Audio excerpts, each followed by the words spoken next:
Ancient Egypt, a land of mystery and wonder where the sands of time have preserved the secrets of a bygone era. A land of shimmering deserts, a life-giving river, and towering pyramids that have stood the test of time. The Nile, the longest river in the world, was the lifeblood of this ancient civilization, providing sustenance and a means of transport. But even the greatest civilizations have a beginning. The story of ancient Egypt is one of transformation and unification, a tale that begins in the mists of prehistory and unfolds over millennia. Around 3100 BC, a new chapter in human history began, the early dynastic period of ancient Egypt. This era marked the consolidation of power and the establishment of a centralized state. This era, spanning the First and Second Dynasties, saw the birth of a unified Egypt and the foundations of a civilization that would flourish for millennia. The unification of Upper and Lower Egypt was a monumental achievement, setting the stage for the grandeur that was to come. Before this time, Egypt was divided into two kingdoms, Upper Egypt in the south and Lower Egypt in the north. These regions were distinct in their customs, traditions, and governance. These were separate entities, each with their own rulers and cultures. The people of Upper Egypt and Lower Egypt had their own ways of life, their own gods, and their own identities. Imagine two kingdoms, both strong and independent, sharing the Nile but not a single ruler.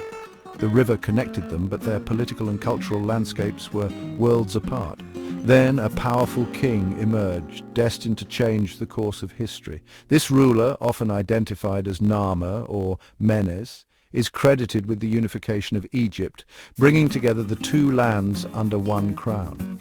This period marked a turning point in Egyptian history, a transition from scattered settlements to a unified state. The unification brought about a new era of prosperity and cultural development. This was more than just a political change, it was a cultural revolution. The unification of Egypt allowed for the standardization of art, architecture, and religious practices, laying the groundwork for the iconic symbols of ancient Egyptian civilization. It was the dawn of a new era, an era of pharaohs, pyramids, and a civilization that continues to captivate us today. The legacy of ancient Egypt, with its monumental achievements and enduring mysteries, remains a testament to the ingenuity and resilience of one of history's greatest civilizations. The unification of Egypt is traditionally credited to a ruler named Narmer. This monumental event marked the beginning of the First Dynasty and the dawn of a new era in ancient Egyptian history. Narmer's legacy is one of both myth and reality, blending the lines between historical fact and legendary tales. While his exact historicity is still debated among scholars, his impact on Egyptian culture is undeniable. The artifacts and hieroglyphics that have been discovered provide a glimpse into a time when Egypt was on the cusp of greatness, transitioning from fragmented regions into a cohesive and powerful civilization. Narmer is a figure shrouded in legend, but his deeds resonate through time. His story is one of ambition, strategy, and vision. He is often depicted as a larger-than-life character, a warrior king who not only fought battles but also laid the foundations for a unified state. He is depicted in artwork wearing both the white crown of Upper Egypt and the red crown of Lower Egypt, symbolizing his dominion over the two lands. This duality in his representation underscores the significance of his achievement in bringing together two distinct regions with their own unique cultures and traditions. The Narmer palette, a significant archaeological find, depicts Narmer as a warrior king, vanquishing his enemies and uniting the two kingdoms. This artifact is not just a piece of art, it is a historical document that tells the story of a pivotal moment in Egyptian history. This victory ushered in an era of unprecedented unity and prosperity. The unification allowed for the centralization of power, which led to advancements in administration, culture, and economy. It set the stage for the construction of monumental architecture and the flourishing of arts and sciences. Imagine the Nile flowing through a land no longer divided but united under a single powerful ruler. The river, which was the lifeblood of Egypt, now served a unified kingdom, facilitating trade, agriculture, and communication across the vast expanse of the nation. Narmer's unification wasn't just about conquest, it was about creating a new national identity. This new identity was built on the shared culture, religion, and values of the Egyptian people. It fostered a sense of pride and belonging among the populace, which was crucial for the stability and growth of the kingdom. He established a capital at Memphis, strategically located at the border of Upper and Lower Egypt, symbolizing the unification of the two lands. Memphis became the political and cultural heart of ancient Egypt, a city that would thrive for centuries as a center of power and innovation.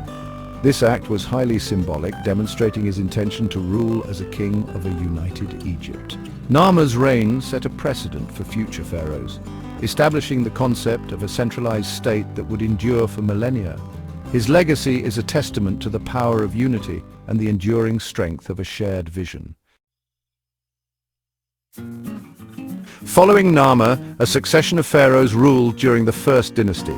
These early rulers solidified the unification of Egypt and laid the groundwork for its future prosperity. Names like Hor-Aha, and Den may sound unfamiliar, but these were powerful kings who shaped the destiny of a nation. They established systems of government, developed trade networks, and commissioned monumental buildings. These weren't just rulers, they were builders, architects of a new society. They standardized weights and measures, crucial for trade and administration, and introduced new technologies such as the art of faience making. These advancements, though seemingly small, were significant steps in the development of Egyptian civilization. One of the most significant developments during this time was the establishment of a system of writing known as hieroglyphics. Imagine the power of being able to record your thoughts, your stories, your history for generations to come. That's exactly what hieroglyphics allowed the Egyptians to do. This innovation revolutionized communication, administration, and religious practices. Section 4. Power to the Pharaoh, the rise of centralized rule. The First Dynasty witnessed the rise of a powerful centralized government headed by the Pharaoh.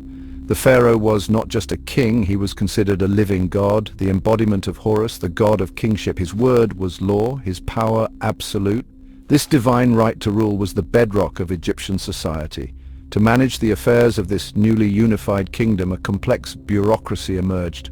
Officials were appointed to oversee various aspects of government, from tax collection to irrigation projects. This highly organized system ensured the smooth functioning of the state and allowed the pharaoh to effectively govern his vast domain. The pharaoh's power was not limited to the earthly realm. He was also the high priest of every temple, responsible for maintaining Ma'at, the cosmic order.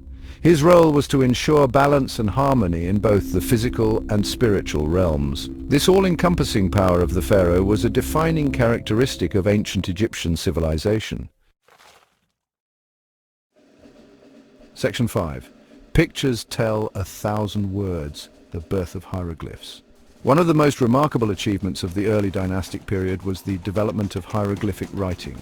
This sophisticated system used a combination of pictographs, ideograms, and phonograms to represent words and concept.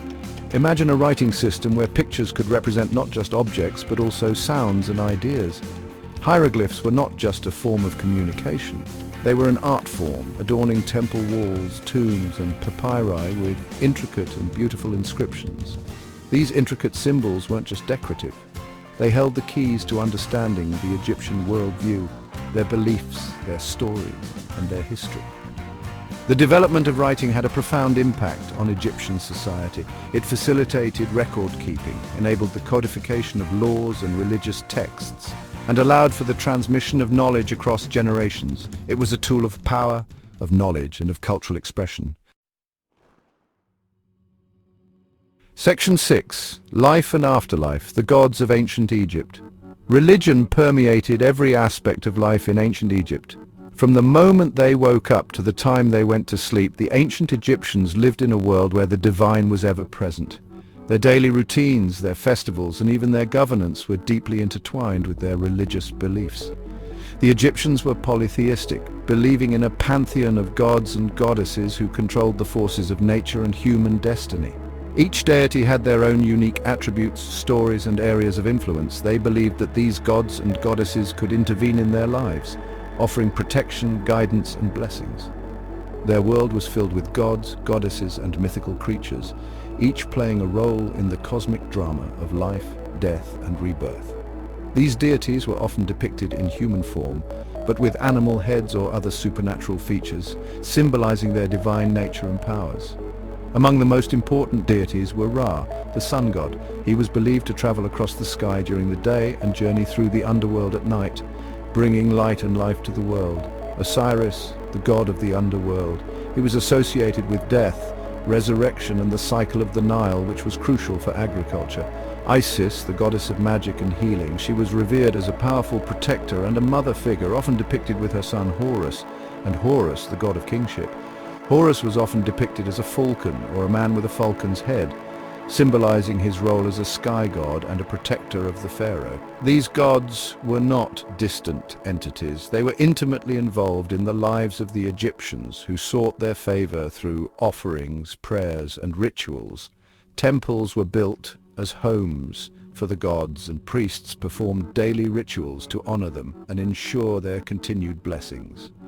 The Egyptians believed in life after death, but it was not a guaranteed paradise. They thought that the afterlife was a continuation of their earthly existence, but it required careful preparation and adherence to religious practices.